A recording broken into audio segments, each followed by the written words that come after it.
Em 1951, Hall sugeriu uma teoria de contorno, limite ou fronteira de grão para explicar a relação entre um ponto de rendimento inferior, isto é, com redução de suas propriedades básicas, e o tamanho do grão, e logo após, em 1953, Petty encontrou uma relação semelhante entre a suscetibilidade à fratura de um material e o seu tamanho de grão.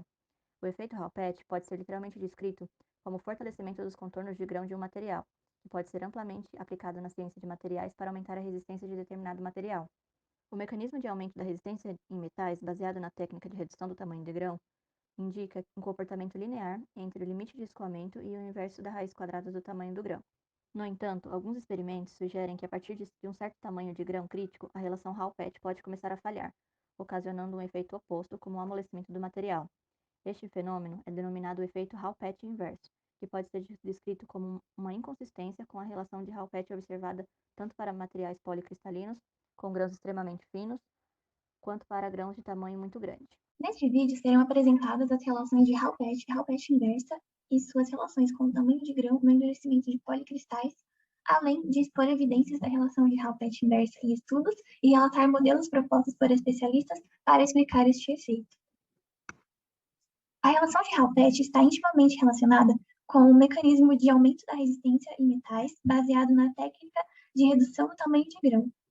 A deformação plástica de um material se deve principalmente pelo movimento de grande número de discordâncias ao longo da rede cristalina. Assim, uma redução na mobilidade das discordâncias pode aumentar a resistência mecânica, uma vez que a dureza e a resistência estão relacionadas com a facilidade pela qual a deformação plástica pode ocorrer. Nesse sentido, os contornos de grãos atuam como barreira para as discordâncias, pois as diferentes orientações dos grãos fazem com que as discordâncias tenham que mudar de direção ao passar de um grão para o outro. Além de que a desordenação atômica na região do contorno resulta numa descontinuidade dos planos de escorregamento, dificultando a movimentação das discordâncias e, assim, endurecendo o metal. A redução do tamanho de grão leva ao aumento da resistência e da dureza, como dito anteriormente. Assim, a relação de Hall-Petty consolida essa relação entre resistência ao escoamento e o tamanho de grão, dada pela equação a seguir, que contém o limite de escoamento, a tensão de atrito e o coeficiente de resistência de contorno de grão. Essas duas constantes são parâmetros experimentais, e também o diâmetro médio do grão. Desse modo, se em um ensaio de uma amostra metálica for traçado um gráfico do limite de escoamento pelo inverso da raiz quadrada do diâmetro médio do grão, pode-se perceber que quanto maior o tamanho do grão, menor o limite de escoamento. Desse modo, materiais com granulação fina são mais duros e resistentes do que aqueles com granulação grosseira, já que os de granulação fina possuem uma área total maior de contornos de grãos. O efeito de fortalecimento depende da tensão dentro de um grão sendo bloqueada em um contorno de grão, onde discordâncias se acumulam e a concentração da tensão se forma, o que pode induzir o deslizamento em um segundo grão adjacente. Vale destacar que, embora medições de dureza de amostras nanocristalinas tenham sido relatadas consistentes com a relação de Hall-Petty, também foram observados alguns resultados experimentais em que foram obtidas relações opostas à relação de Hall-Petty, ou seja, o enfraquecimento da fronteira de grãos de materiais nanocristalinos com tamanho de grãos típicos de 30 nanômetros. A inconsistência com a relação de Hall-Petty observada tanto para materiais policristalinos com grãos extremamente finos, quanto para grãos de tamanho muito grande, deu origem ao chamado efeito de Hall-Petty inverso. O efeito Hall-Petty inverso foi observado tanto experimentalmente como em simulações de dinâmica molecular. O enfraquecimento foi atribuído a artefatos de processamento, limites de grão desordenados e a maior porcentagem de material nos limites de grão para nano em posição a materiais microgranulados, juntamente com a maciez relativa intrínseca do material nos contornos de grão. Outros estudos consideraram uma possível explicação para o efeito como sendo a transição de deslocamento controlado para o contorno de grão e deformação dominada por difusão. Um problema importante no momento com as simulações de dinâmica molecular é que, como o custo do tempo de computação necessário para rastrear o movimento de átomos em um sólido é muito alto, a escala de tempo que pode ser investigada é muito curta. A consequência disso é que a taxa de deformação nas simulações é de muitas ordens de magnitude mais alta do que o experimento.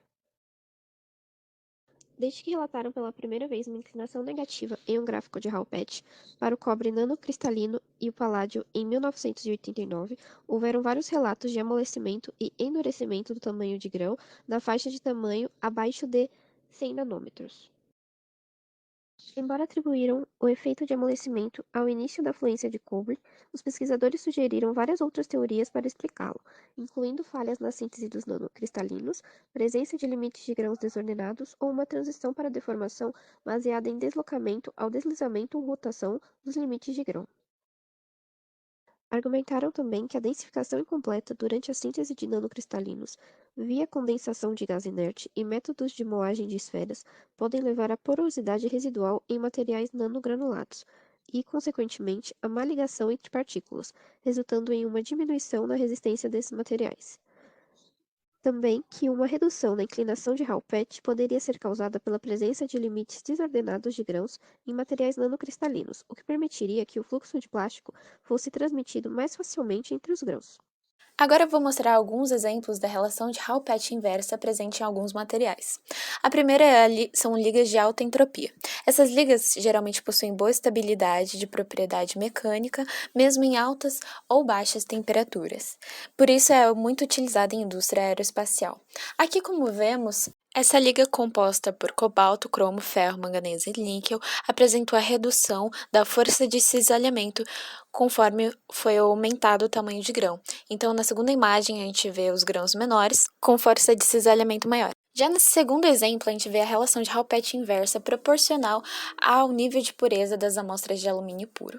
Então, quanto maior o nível de pureza, maior é a tendência em seguir o comportamento descrito pela relação de Hall-Petch inversa, como vemos aqui nesse gráfico. Os modelos propostos para explicar a relação de Hall-Petch inverso são divididos basicamente em 4 categorias, as quais eu vou explicar um pouquinho aqui para frente. Nos modelos baseados em deslocamento são os principais agentes para deformação plástica em materiais nanocristalinos. E o pequeno tamanho dos cristalitos pode afetar o comportamento dos deslocamentos de uma maneira peculiar. E isso é capaz de aumentar o efeito de Hall-Petch inverso. Na imagem do slide, essa aqui, ela representa uma fonte de Frank Reed, que é o mecanismo principal de um dos modelos que cabe aqui de exemplo, e consiste basicamente em um deslocamento fixado em 2 pontos, nesse caso o ponto A e o ponto B. E sujeito à tensão de cisalhamento. Esse deslocamento, por estar fixado nesses 2 pontos, se expande e se enrola repetidamente, formando novos loops de deslocamento. A formação de deslocamentos é favorável para o acúmulo de tensão, e o modelo baseia-se no fato deste tipo de fonte estar dentro do novo grão, de modo que se observa o efeito de Hall-Petch inverso. Já para os modelos baseados em difusão, diversos processos de difusão que são responsáveis por explicar o efeito de Hall-Petch inverso. Um dos exemplos é proporcionado pelo mecanismo de difusão de Kuppel, e por esse mecanismo ocorrer em regimes de taxa de deformação e faixa de temperatura, onde normalmente não é visto. O mecanismo de deformação de Kuppel, que a gente consegue ver representado aqui na imagem, ocorre nos contornos de grão ao invés de ocorrer no volume do grão, resultando em um escorregamento de contornos, o que possibilita o alongamento de grãos na direção da tensão aplicada. A ocorrência desse mecanismo, nessas condições explicadas, é favorável para o efeito de Hall-Petch inverso. Já para os modelos de 2 fases, eles explicam o efeito de Hall-Petch inverso considerando um nanocristal linear que apresenta 2 fases, uma de contorno de grão e uma de interior de grão. As particularidades das 2 fases são responsáveis pela geração do efeito de Hall-Petch inverso. O modelo de Myers e Ashworth considera o material policristalino como um composto da região limite de grão duro e a região interior do grão como macia. E aí fica essa distinção das 2 fases. Baseando-se no armazenamento de deslocamento geometricamente necessários, próximos ao contorno de grão, e na maior densidade de deslocamento nessa mesma região de contorno, a gente tem que no núcleo, que no caso a parte interior do grão, a densidade de deslocamento é menor, permitindo movimentação fácil dos deslocamentos e baixo endurecimento do trabalho, favorecendo assim o modelo de Hall-Petch inverso. Já para os modelos baseados na deformação dos nanocristais, o processo de deformação por cisalhamento de nanocristais ocorre com uma deformação atérmica. Ele vai ocorrer pelo fato de que a propagação do cisalhamento ela é composta pelo deslizamento do contorno do grão e pela deformação do cisalhamento da matriz cristalina, principalmente próximo ao plano do contorno do grão. A região sombreada nessa figura é a região limite. E devido à distribuição dos ângulos entre os planos de limite e o plano de cisalhamento, a largura dessa região varia de um limite para o outro. Matematicamente, se a tensão necessária para propagar a frente de cisalhamento da matriz cristalina for maior que a na região de fronteira, e, portanto, Conforme a região do contorno de grão aumenta, a tensão de deformação diminui, isso leva a uma relação de Hall-Petch inversa, favorecendo, assim, o modelo. Os materiais na escala nano têm sido cada vez mais estudados e explorados tanto na pesquisa quanto na engenharia de materiais. Dessa forma, esperamos que tenha sido possível observar a importância da relação de Hall-Petch e Hall-Petch inversa nessa apresentação. Agradecemos a sua atenção e até!